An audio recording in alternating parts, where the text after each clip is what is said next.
आप सभी का स्वागत करते हैं एक और दमदार और पावरफुल वीडियो के साथ। आज हम बात करेंगे महाक्लेश के बारे में। बाइबल क्या कहती है कि मत्ती में लिखा हुआ है मेरे मसीह बहनों 24 अध्याय उसका 21 वचन। वीडियो को फुल वॉच करें। तो चलिए जी वीडियो को शुरू करते हैं। वीडियो को लाइक करें। मत्ती 24 का 21। ये वीडियो बनाने में काफी समय लगा है और आप इसे देखोगे तो आप मन फिराओगे, क्योंकि मेरे मसीह बहनों सन 2026 में रैप्चर होने की अनुमान है, क्योंकि हर भविष्यवाणी पूरी हो चुकी है। और प्रभु ने कहा था मेरे आने से पहले जगह जगह युद्ध होंगे, जगह जगह लड़ाइयाँ होंगी। और मेरे मसीह हर देश आपस में लड़ रहे हैं, लड़ाई झगड़ा कर रहे हैं और शैतानी आत्माएं काम कर रही हैं। आज छोटी छोटी बच्चियों के साथ बलात्कार हो रहे हैं और जो बड़ी बड़ी स्त्रियां महिलाएं छोटे छोटे कपड़े पहन के रील बनाती हैं और पूरा संसार सदोम और अमोरा की तरह पाप में लगा हुआ है, जैसे सदोम और अमोरा में पाप हुआ था और परमेश्वर ने आग और गंधक बरसाई थी स्वर्ग से और सबको विनाश कर दिया था। घर मकान सब कुछ जल के राख हो गए थे। लेकिन परमेश्वर का वचन कहता है जैसे कलीसिया उठा ली जाएगी, मनुष्यों को बड़ी तपन से, सूरज की तपन से जिंदा लोग जलेंगे। तो बहुत ही भयानक और बहुत ही खतरनाक दिन आने वाले हैं। तो चलिए वचन से शुरुआत करते हैं। मत्ती 24 अध्याय उसका 21 वचन यहाँ पर हमें इस प्रकार से देखने को मिलता है, क्योंकि तब ऐसा भारी कलेश होगा जैसा संसार के आरंभ से न हुआ और न फिर कभी होगा। तब बोले तो जब कलीसिया उठाने के बाद मसीह विरोधी के दिन में न किसी सरकार की चलता चलेगी ही नहीं, क्योंकि एक ही सरकार होगी और वो होगी एंटी क्राइस्ट, मसीह विरोधी, जो 600 शरीर छाप देगा, मंदिर में बैठेगा, वो ही तांडव मचाएगा। तो बहुत ही वचन कहता है तब ऐसा भारी कलेश होगा। यानी अभी कुछ भारी कलेश नहीं है। नूह के दिन में तो सिर्फ पानी में डूब के मर गए थे। 40 दिन में मेरे मसीह 40 दिन 40 रात बारिश हुई थी, डूब के मर गए थे। लेकिन यहाँ पे 7 साल तक तड़पना पड़ेगा, 7 साल तक भारी कलेश का सामना झेलना पड़ेगा। ये परमेश्वर यहोवा का वचन कहता है। प्रकाशित 7 अध्याय का 14 वचन यहाँ पे इसका से लिखा हुआ है, ये वे हैं जो बड़े कलेश में से निकलकर आए हैं। यानी हम लोग होंगे जो बड़े कलेश में से निकलकर स्वर्ग चले जाएंगे। पहले ही हमारा रैप्चर हो जाएगा और यीशु मसीह के सामने खजूर की डालियां ले जय जयकार करेंगे और प्रभु के सामने खजूर की डाली लेके कहेंगे हालेलुया धन्यवाद। तब यहाँ पे लोग कलेश काल सहते होंगे, तब यहाँ पे लोग जाति जाति पर राज्य संकट आता होगा। यहाँ पे परमेश्वर का वचन कहता है, दानियल की पुस्तक 12 अध्याय का 1 वचन यहाँ पे इसका से लिखा हुआ है, उस समय ऐसा संकट होगा जैसा कभी किसी जाति पर न आया हो। यानी उस समय ऐसा संकट होगा। अभी बिल्कुल शांत है परमेश्वर, क्योंकि परमेश्वर चाहता है कि हम नरक न जाएं। इसीलिए मेरे मसीह जो हम पाप करते हैं तो हमें मन फिराने के लिए परमेश्वर जिंदा रखता है कि मेरा बेटा लौट आए, मेरा बेटा लौट आए, ये कलेश काल में न जाना पड़े, इसे नरक न जाना पड़े इसे। इसीलिए प्रभु हमें समय देता है, मारता नहीं जल्दी है और इसीलिए थोड़ा लेट कर रहा है कि मेरी जो भेड़ें हैं वो नाश ना हो अन्य जातियों के साथ साथ। क्योंकि वचन क्या कहता है, जागते रहो और प्रार्थना करते रहो कि तुम इन सामान्य घटनाओं से बचने और मनुष्य के पुत्र के सामने खड़े होने के योग्य बनो। यानी इन सब जो घटनाएं हैं आने वाली हैं, इनसे बचने के लिए प्रभु यीशु मसीह कहते हैं कि तुम प्रार्थना करो, आज्ञाओं को मानो, वचन पे चलो और हर एक बुराई को काट के फेंक दो। यहाँ पे परमेश्वर का वचन कहता है मेरे मसीह बहनों, अंत के समय के चिन्ह, यानी मत्ती 24 का 6 और 7 यहाँ पे इसका से लिखा हुआ है, तुम लड़ाइयों और लड़ाइयों की चर्चा सुनोगे तो घबरा ना जाना, जाति पर जाति और राज्य पर राज्य चढ़ाई करेंगे। यहाँ भी वचन कहता है मत्ती 21 का 11, भूकंप होंगे, अकाल महामारियां होंगी।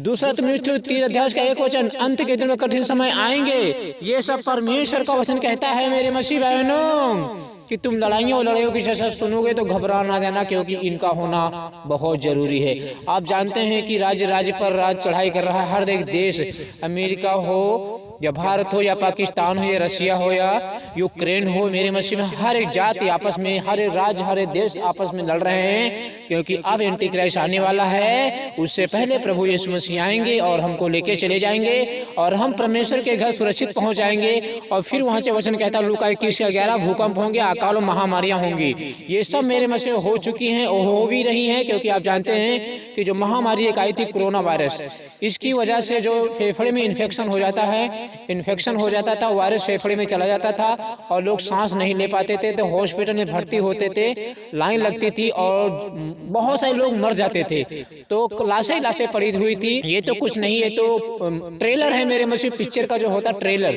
पिक्चर अभी आना बाकी है, वो 7 साल का क्लेश काल है। लेकिन प्रभु यीशु मसीह जैसे नूह के दिन में नूह के परिवार को बचा लिया था और बाकी सबको मार दिया था जल प्रलय के द्वारा, वैसे ही प्रभु यीशु मसीह आएंगे, हमको लेके चले जाएंगे, बाकी सबको मेरे मसीह यहाँ पे तड़पा के मारेंगे। यहाँ पे वचन क्या कहता है कि एक लिया जाएगा, एक ले लिया जाएगा, दूसरा छोड़ दिया जाएगा, मतलब जानबूझ के छोड़ा जाएगा। क्यों?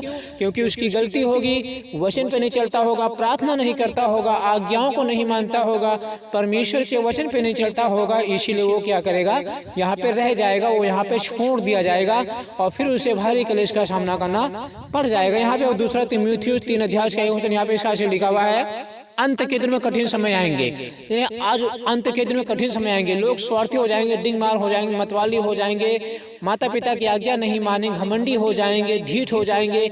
ये सब मेरे मसीह हो चुके हैं, क्योंकि अंतिम समय चल रहा है, अंत से भी ज्यादा अंतिम समय चल रहा है।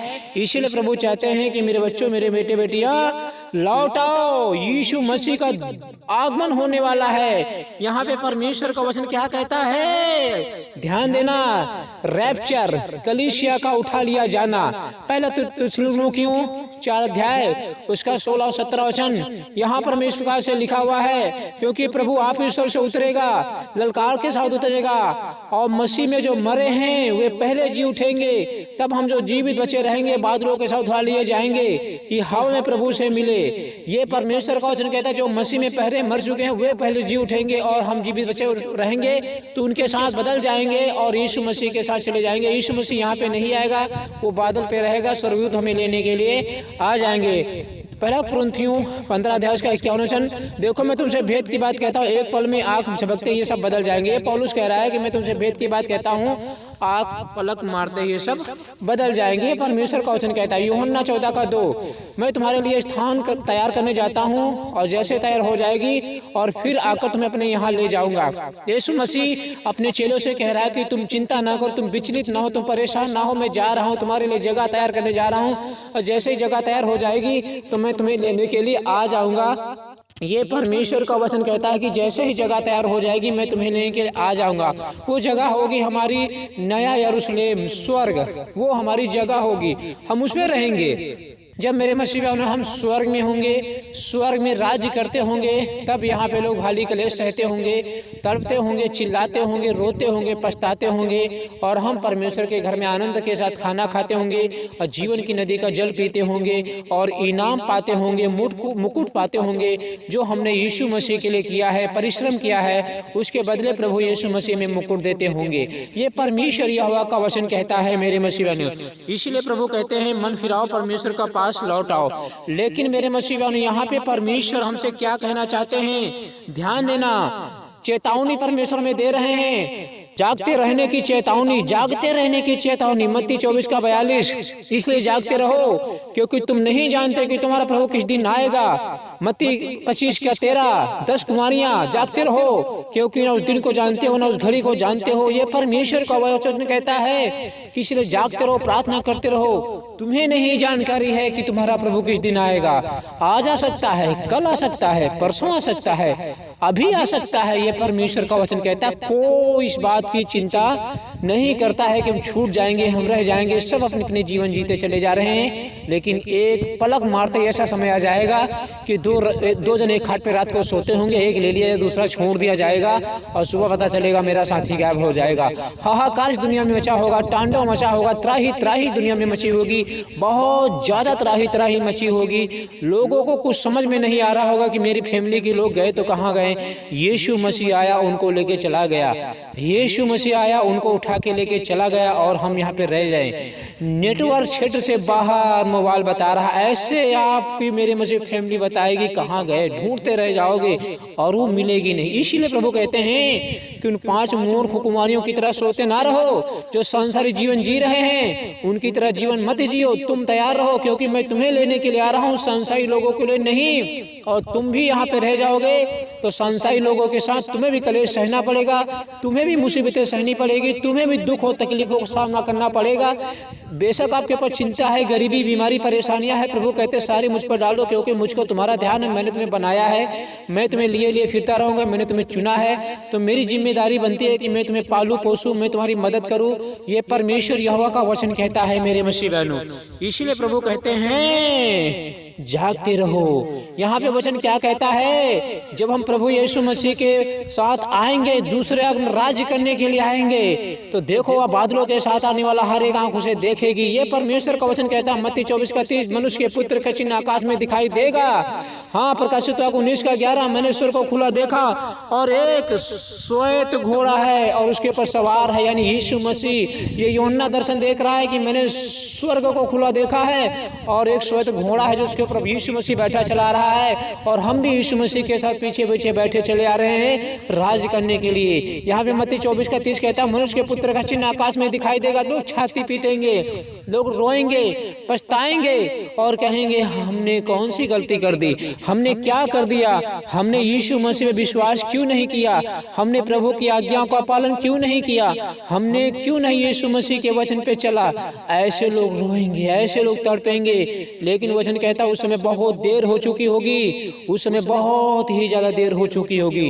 यीशु मसीह का वचन कहता है धन्य है वे जो बिना देखे विश्वास करते हैं, धन्य है वे जो बिना देखे विश्वास करते हैं। परमेश्वर को हमने देखा नहीं है और अगर हमने विश्वास किया है यीशु मसीह पर तो हम और आप धन्य हैं लोग, हम और आप धन्य हैं मेरे मसीह बहनों, क्योंकि प्रभु यीशु मसीह हमें लेने के लिए आ रहा है। इसीलिए मेरे मसीह बहनों अंत के दिन चल रहे हैं, ये कठिन समय आएंगे, ये बहुत मुसीबत के दिन आएंगे, क्योंकि ये कठिन समय से भी ज्यादा कठिन समय चल रहे हैं। इसीलिए प्रभु कहते हैं मन फिराओ और तुम लौट आओ, क्योंकि मेरा समय आना बहुत ही करीब आ चुका है। मैं बहुत जल्दी आने वाला हूँ। मैं जगत की ज्योति है, मैं जीवन की रोटी है, मैं तुम्हारी सारी परेशानियों को दूर करूंगा, मैं तुम्हारी सारी मुसीबतों को मिटाऊंगा।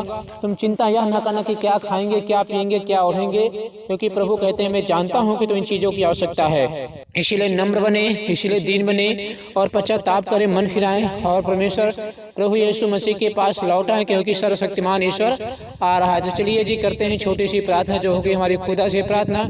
वीडियो को लाइक करें, चैनल को पहली बार आए तो सब्सक्राइब करके बिना छोड़े ना जाएं, क्योंकि अगला वीडियो नोटिफिकेशन पाने के लिए आप जरूर बेल आइकन प्रेस करें। हालेलुया। स्वर्गीय पिता परमेश्वर प्रभु आपका धन्यवाद करते हैं क्योंकि आप महान हैं। परमेश्वर आप दयालु हैं, अनुग्रहकारी हैं, दयालु हैं, सारी सृष्टि के नाथ हैं।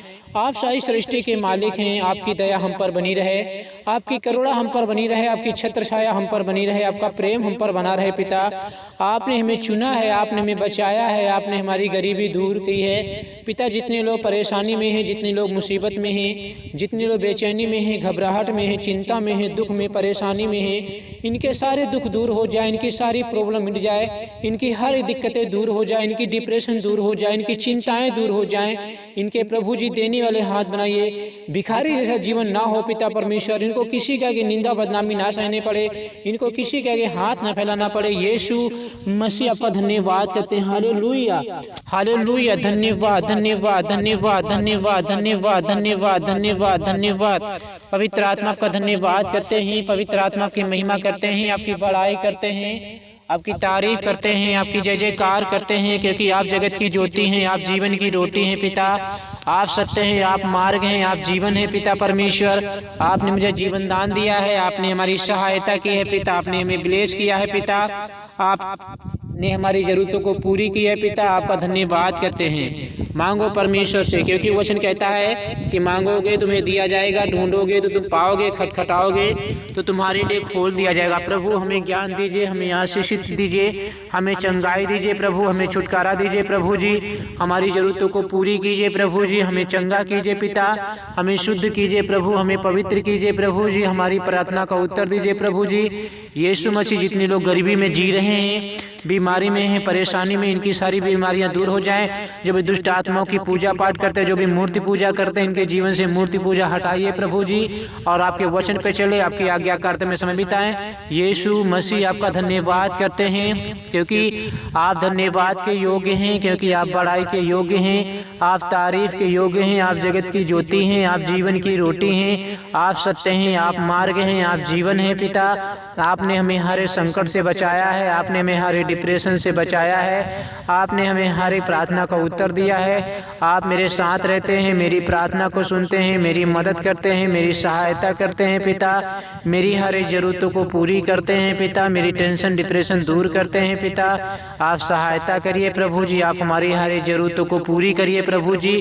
यीशु मसीह, इनकी तकलीफें दूर हो जाए, यीशु मसीह इनकी हर मुसीबतें दूर हो जाए, इनकी चिंताएं दूर हो जाए पिता, इनके जीवन से सारे कष्ट मिट जाए पिता, इनकी हर एक मनोकामना पूरी कर दीजिए पिता। यीशु मसीह, आपका धन्यवाद करते हैं प्रभु, इनकी तकलीफें दूर करे, इनकी मुसीबतों को दूर करे पिता, इनके कलेशों को दूर करे पिता, इनकी हर एक प्रार्थना का उत्तर दीजिए पिता। यीशु मसीह, आपके नाम से प्रार्थना करते हैं, आपके नाम से दुआ करते हैं प्रभु जी। यीशु मसीह, इनकी रक्षा कीजिए, इनकी सुरक्षा कीजिए, इनकी देख रेख कीजिए पिता, इनकी बेचैनी, इनकी घबराहट दूर कीजिए पिता, इनकी सारी समस्याओं को मिटाइए, इनकी सारी तकलीफों को मिटाइए, इनकी सारी बीमारियों को मिटाइए पिता, इनके जीवन में बड़े बड़े काम कीजिए पिता परमेश्वर, इनकी हिफाजत कीजिए पिता परमेश्वर, इनके देने वाले हाथ बनाइए पिता परमेश्वर, किसी के आगे झुकना ना पड़े, किसी से उधार या सहायता ना लेनी पड़े प्रभु, आपकी महिमा हो प्रभु, आपका धन्यवाद हो पिता। हालेलुया। मांगो परमेश्वर से, क्योंकि वचन कहता है कि मांगोगे तो तुम्हें दिया जाएगा, ढूंढोगे तो तुम पाओगे, खटखटाओगे तो तुम्हारे लिए खोल दिया जाएगा। यीशु मसीह, इनकी रक्षा करिए, इनकी सुरक्षा करिए, इनकी देख रेख करिए पिता, इनकी हर जरूरतों को पूरी करिए पिता, इनकी मदद करिए पिता, इनकी सहायता करिए पिता, इनकी जरूरतों को पूरी करिए। हर एक टेंशन डिप्रेशन यीशु मसीह के ऊपर डालिए, क्योंकि प्रभु कहते हैं अपनी सारी चिंता मुझ पर डाल दो, क्योंकि मुझको तुम्हारा ध्यान है। हाँ प्रभु जी, आपको ध्यान है कि हमें क्या चाहिए क्या नहीं चाहिए, आपको चिंता है प्रभु जी। यीशु मसीह, हमारी चिंता आप दूर करते, इसके लिए धन्यवाद करते हैं। इनकी हर एक मदद करिए, इनकी हर एक प्रार्थना का उत्तर दीजिए, इनकी हर एक जरूरतों को पूरी कीजिए, इनकी डिप्रेशन दूर कीजिए, इनकी बीमारियों को खत्म कीजिए, इनके कलेश को खत्म कीजिए पिता, इनकी चिंताओं को दूर कीजिए पिता, इनकी प्रार्थना का उत्तर दीजिए पिता, इनके टेंशन दूर हो जाए, इनकी डिप्रेशन दूर हो जाए, इनकी चिंताएं दूर हो जाए, इनके दुख दूर हो जाए, इनकी प्रार्थना का उत्तर दीजिए पिता, इनकी डिप्रेशन दूर कीजिए पिता, इनकी सारी समस्याओं को मिटाइए पिता, इनकी चिंताओं को दूर कीजिए पिता, इनकी दुख दूर कीजिए पिता, इनकी मुसीबतों को दूर कीजिए पिता, इनकी हेल्प कीजिए पिता परमेश्वर, इनकी हर एक जरूरतों को पूरी कीजिए पिता परमेश्वर। आमीन।